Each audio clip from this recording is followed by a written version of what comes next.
இன்றைக்கி நம்ம எல்லாருக்கும் ரொம்ப பிடிச்ச ஃப்ரூட் கஸ்டர்ட் ரெசிபி எப்படி பண்ணுறதுன்னு பார்க்கலாம் வாங்க.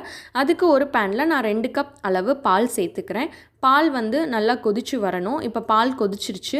இந்த ஸ்டேஜில் நான் இதில் 1/4 கப் அளவு சர்க்கரை சேர்த்துக்கிறேன். சர்க்கரையை சேர்த்துட்டு அதுவும் கரையிறதுக்கு நம்ம நல்லா மிக்ஸ் பண்ணி விட்டுறலாம். இப்போது திருப்பியுமே பால் கொதிக்க ஸ்டார்ட் ஆகும். இந்த ஸ்டேஜில் 2 டேபிள் ஸ்பூன் அளவு கஸ்டர்டு பவுடர் எடுத்து அதுக்கு தேவையான அளவு பால் ஊற்றி அதை வந்து கட்டியே இல்லாமல் நம்ம மிக்ஸ் பண்ணி எடுத்துக்கணும். நீங்கள் நார்மலாக ஸ்பூனை வச்சு மிக்ஸ் பண்ணிங்க அப்படின்னாலே எந்த ஒரு கட்டியுமே இல்லாமல் இது வந்து பாலில் இது எல்லாமே நல்லா கரைஞ்சிரும்.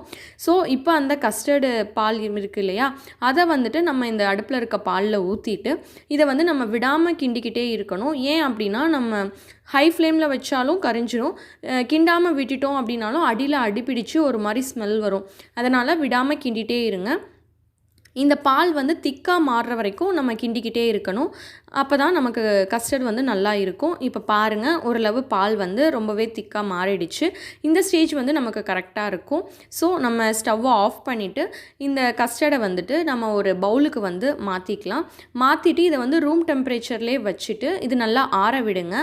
ஓரளவு நல்லா ஆறினதுக்கப்புறமா இது கூட 1/4 கப் அளவு மாதுளம்பழம், 1/4 கப் அளவு மாம்பழம், 1/4 கப் அளவு வாழைப்பழம், 1/4 கப் அளவு பச்சை திராட்சை, 1/4 கப் அளவு ஆப்பிள், இது எல்லாத்தையுமே நான் கட் பண்ணி வச்சுருக்கேன் பொடுசாக. இது எல்லாத்தையுமே இந்த கஸ்டர்ட் இதுக்குள்ளே நம்ம மிக்ஸ் பண்ணிவிட்டு இது எல்லாத்தையுமே நம்ம நல்லா மிக்ஸ் பண்ணி விட்டுறலாம்.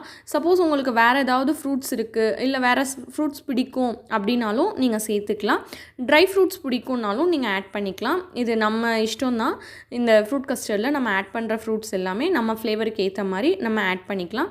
இப்போ நம்ம இது எல்லாத்தையுமே ஆட் பண்ணிவிட்டு இதை வந்துட்டு நார்மலாக இப்போ வந்து இது ரூம் டெம்பரேச்சரில் இருந்தது இல்லையா, ஸோ இது எல்லாத்தையுமே மிக்ஸ் பண்ணி விட்டுட்டு நீங்கள் வந்துட்டு இதை ரெஃப்ரிஜிரேட் பண்ணணும். ஒரு 2 hours பண்ணிங்க அப்படின்னா கரெக்டாக இருக்கும். ஏன்னா நம்ம சாப்பிட்றப்போ டெசர்ட் வந்து சில்லுன்னு இருந்தால் அது இன்னும் கொஞ்சம் ஃப்ளேவராக டேஸ்ட்டாக இருக்கும் இல்லையா.